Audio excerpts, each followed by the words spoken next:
Hello दोस्तों, स्वागत है आप सभी का हमारे YouTube channel wants to know Hindi में। आज की इस वीडियो में चर्चा करूंगी जयशंकर प्रसाद जी की कविता मेरे नाविक, जिसका एक और अन्य उपनाम है ले चले वहाँ गुलाबा देकर। तो चलिए वीडियो को शुरू करते हैं। सबसे पहले हम अवतरण को जान जाते हैं।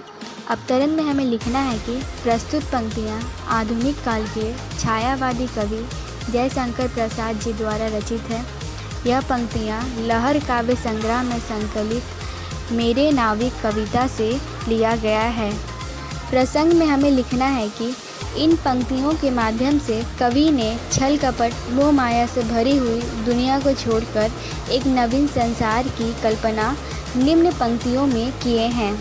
सबसे पहले हम कविता के अर्थ को जान जाते हैं। बुलावा का अर्थ होता है बाला फुसलाकर। नाविक का अर्थ है परमपिता परमेश्वर। निर्जन अर्थात शांत या सुनसान वातावरण। लहरी का तात्पर्य लहर से है। अंबर का अर्थात आकाश। गहरी अर्थात गहराई। निश्चल स्वार्थ। तज त्याग देना। कोलाहल का अर्थ होता है शोरगुल। अवनी का अर्थ है धरती। सांझ सी अर्थात संध्या के समान। जीवन छाया अर्थात जीवन का आनंददायक खुशनुमा जीवन। ढीली अर्थात ढीला छोड़ना। कोमल काया अर्थात कोमल शरीर। नीला नयन अर्थात नीला आसमान। ढुलकती है मतलब निकलती है। ताराओं की पाती ताराओं की पंक्तियाँ। घनीरे अर्थात घेरना। गंभीर अर्थात गंभीर। मधुर छाया में अर्थात मधुर वातावरण में। चित्रपट अर्थात सिनेमा। विभूता मतलब ऐश्वर्य मान सम्मान।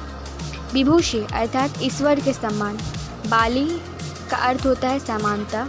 सत्य मतलब सत्यता यथार्थ। श्रम विश्राम काम और आराम। क्षितिज वेला मतलब सभी के लिए। सृजन अर्थात निर्माण करना। मेला झुंड। अमर अमरता। जागरण अर्थात जागना। उषा यहाँ सूर्य को बोला गया है। नयन से तात्पर्य आँखों से है। बिखरती अर्थात बिखेरना। ज्योति अर्थात प्रकाश। घनीरे अर्थात घेरना। अब हमें लिखना कैसे है ये हम जान जाते हैं।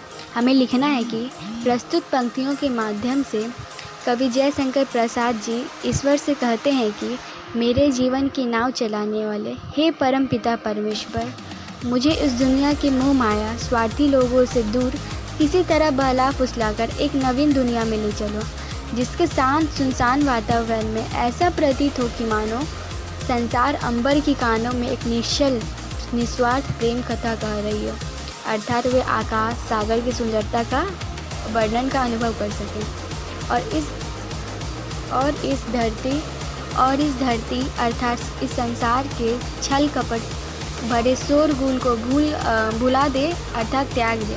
कवि कहते हैं कि उस नवीन दुनिया में संध्या के समान लोगों का जीवन आनंददायक हो, जहाँ लोग अपने कोमल शरीर को ढीला छोड़ दें अर्थात आराम दे सके। कवि कहते हैं कि जिस प्रकार नीले आसमान में तारों की पंक्तियाँ निकलती है, उसी प्रकार अगर उस नवीन दुनिया में लोगों के आंखों से आंसू भी निकले तो वह खुशी के आंसू हो। अन्य पंक्तियों के माध्यम से कवि कहते हैं कि उस नई दुनिया में लोगों में अपने कार्य के प्रति गंभीरता हो, परंतु लोगों में मधुरता भी हो, और उस गंभीरता तथा मधुरता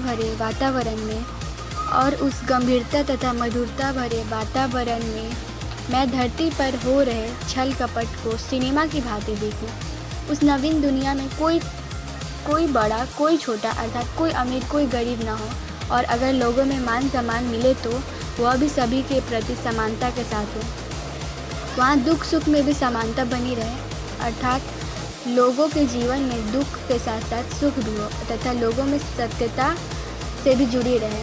जहाँ लोग रोज मेला अर्थात झुंड की भांति नए नए आविष्कार करें।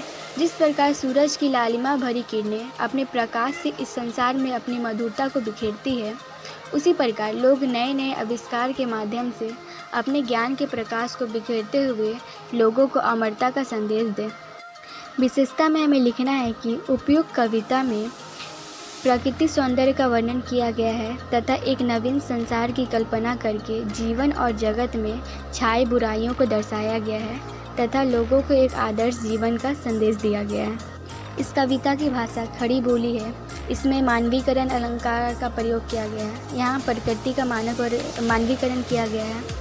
इसकी छंद गीति है और इसकी काव्य शैली मुक्तक है। आपको वीडियो कैसा लगा हमें कमेंट बॉक्स में ज़रूर बताएं। तब तक के लिए good bye, take care. Video को लाइक करें, ज़्यादा से ज़्यादा लोगों में शेयर करें और चैनल को सब्सक्राइब करें। धन्यवाद।